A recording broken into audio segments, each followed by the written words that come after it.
सर्वेभ्यो नमो नमः। योग ज्योतिष नवनीतम यूट्यूब चैनल में सभी योग साधकों का हार्दिक अभिनंदन। योग का सामान्य परिचय चल रहा है, भाग 19वां है आज, और जिसका विषय है भक्ति योग, नवदा भक्ति, अपरा और परा भक्ति क्या है। इन विषयों को आपने ध्यान से देखना है। इन सब विषयों पर बहुत प्रश्न आते हैं, परीक्षाओं में आते ही आते हैं। सबसे पहले आपने देखना है भक्ति शब्द की मूल धातु एवं प्रत्यय क्या है। भक्ति जो शब्द है उसका भक्ति शब्द भज सेवायाम धातु से 3 प्रत्यय लगकर सिद्ध होता है, जिसका मूल अर्थ सेवा, उपासना, पूजा करना है। ये ध्यान रखना है आपने।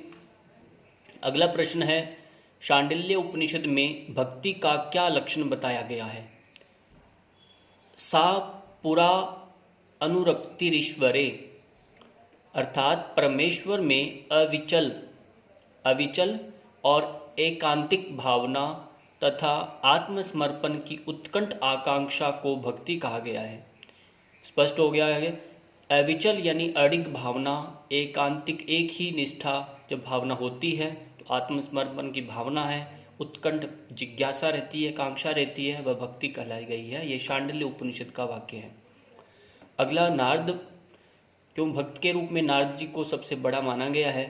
नारद भक्ति सूत्र बहुत प्रसिद्ध ग्रंथ है उनका, उसमें भक्ति का क्या स्वरूप माना है तो लिखा है सा तस्मिन परम प्रेम रूपा, अर्थात भगवान के प्रति परम प्रेम ही भक्ति है। परम प्रेम होना चाहिए, उसे भक्ति कहा गया है। अगला प्रश्न है भक्ति रसायन नामक ग्रंथ में भक्ति के कितने भेदों का वर्णन मिलता है। भक्ति के मुख्य 2 भेद हैं, जिसमें भक्तिस्तु द्विविधा प्रोक्ता परा परेति संजिता, अर्थात परा और अपरा नाम से भक्ति के 2 भेद हैं। ये ध्यान रखना है, भक्ति द्विविधा है, परा और अपरा। अब गौणी भक्ति किसे कहा गया है। गौणी भक्ति किसका नाम है, अपरा भक्ति का। अपरा भक्ति का ही नाम है। अगला है अपरा भक्ति के कितने भाग हैं, 2। वेदी भक्ति, और वेदी भक्ति ही गौणी भक्ति है, और दूसरा इसमें है रागात्मिकता भक्ति। ये 2 अपरा भक्ति के भेद हैं, और परा भक्ति का कोई भेद नहीं है, वो एक ही है, वो सर्वश्रेष्ठ भक्ति जो है। अब अगला प्रश्न है वेदी भक्ति क्या है।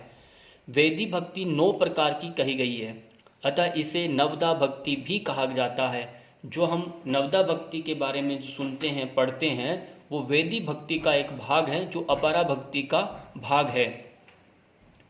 अगला प्रश्न है श्रीमद् भगवत पुराण में, ये रेफरेंस ध्यान रखना है 7-5-23 के अनुसार, नवदा भक्ति क्या है। श्रवणम कीर्तनम विष्णोः स्मरणम पादसेवनम अर्चनम वंदनम दास्यम सख्यमात्मनिवेदनम इति पुंसार्पिता विष्णु भक्तिश्चैन अवलक्षणः, अर्थात श्रवण यानी परीक्षित। अब राजा जो परीक्षित हैं वो श्रवण किया उन्होंने, कीर्तन सुखदेव ने कीर्तन, स्मरण प्रहलाद का है, उदाहरण आता है ये, पाद सेवन लक्ष्मी, अर्चन पृथु राजा, वंदन अक्रूर, दास्य हनुमान, सख्य अर्जुन का है, सख्य भाव का मित्र भाव जो है, और आत्मनिवेदन के लिए बलि राजा जो है, आत्मनिवेदन के उदाहरण रहता है। इन्हें नवदा भक्ति कहते हैं। इनका क्रम ध्यान रखना आपने। इन श्लोक को आप स्मरण कर सकते हैं, इनके उदाहरण भी याद रखेंगे तो और भी अच्छी तरह से आपको ये याद रहेंगे। अगला प्रश्न है श्रवणम। अब इनको एक एक करके हम स्पष्ट करेंगे। श्रवण भक्ति से क्या तात्पर्य है। ईश्वर की महिमा, स्तुति, गुणगान, शक्ति स्तोत्र इत्यादि को परम श्रद्धा भाव से ईश्वर की महिमा सुनना, ये सब आपका श्रवण भक्ति में आएगा। अगला प्रश्न है कीर्तन भक्ति का क्या अभिप्राय है। कीर्तन ईश्वर के गुणगान, चरित्र, नाम, पराक्रम, शक्ति, महिमा आदि को आनंद एवं उत्साह के साथ गान करना कीर्तन कहलाता है।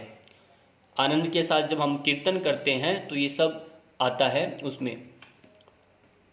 स्मरण भक्ति का क्या अर्थ है।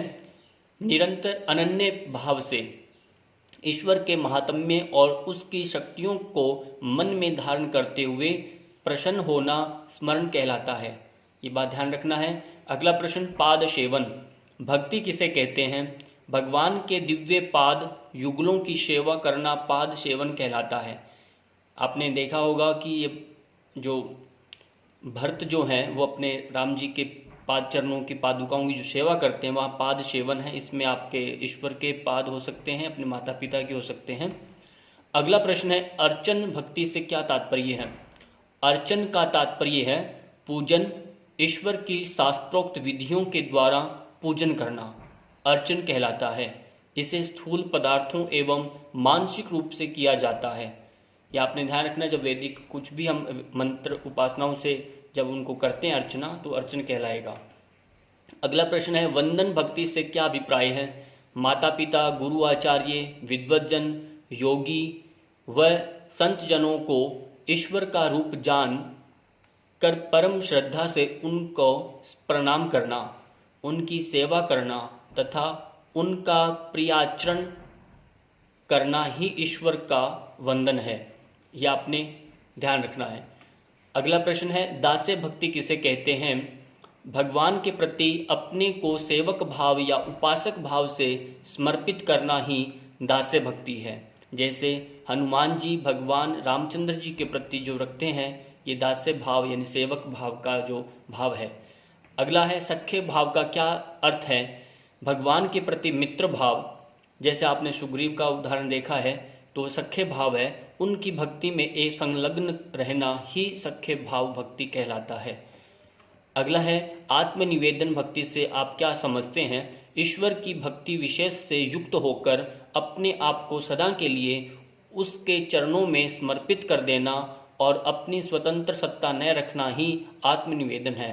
पूर्णतः स्वतंत्रता से अपना ही कर्ता उन्हीं को मानना है और उनके इशारे से जब आप चलते हैं, कार्य करते हैं तो वो आत्मनिवेदन भक्ति बहुत सर्वश्रेष्ठ भक्ति में आता है।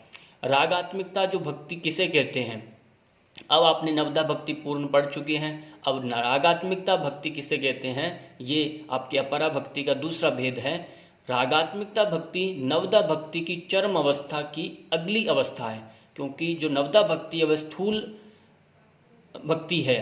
अब ये जो है उससे आगे सूक्ष्म भक्ति कहेंगे इसको। जब हृदय में एक अलौकिक भगवत प्रभाव अगाध रूप से प्रवाहित होने लगे। शास्त्र में कहा भी है, रसानुभावी का आनंद शक्तिदा रागात्मिका, अर्थात दिव्य प्रेम रस यानी कि आनंद रस का अनुभव कराने वाली हृदय की भक्ति विशेष को रागात्मिका भक्ति कहते हैं। आपको ध्यान रखना है, जहाँ विशिष्ट राग रहे, आत्मिकता जिसमें रहे वह भक्ति रागात्मिकता है। ये नवदा से भी आगे की भक्ति है। जो परा भक्ति किसे कहते हैं? ये दूसरा भेद। पहले अपरा के दो भेद पढ़े, अब परा के हैं। रागात्मिकता भक्ति की चरम अवस्था परा भक्ति है, उसकी भी पराकाष्ठा है ये। परा भक्ति में उपास्य एवं उपासक एक हो जाते हैं, दोनों ही, अर्थात जब मात्र विशुद्ध अखंड चैतन्य तत्व ही शेष रह जाता है। इसके लिए भक्त को बाह्य साधनों की आवश्यकता नहीं रहती कोई भी, तब वह निराकार निर्गुण ब्रह्म की उपासना करता हुआ सच्चिदानंद हो जाता है।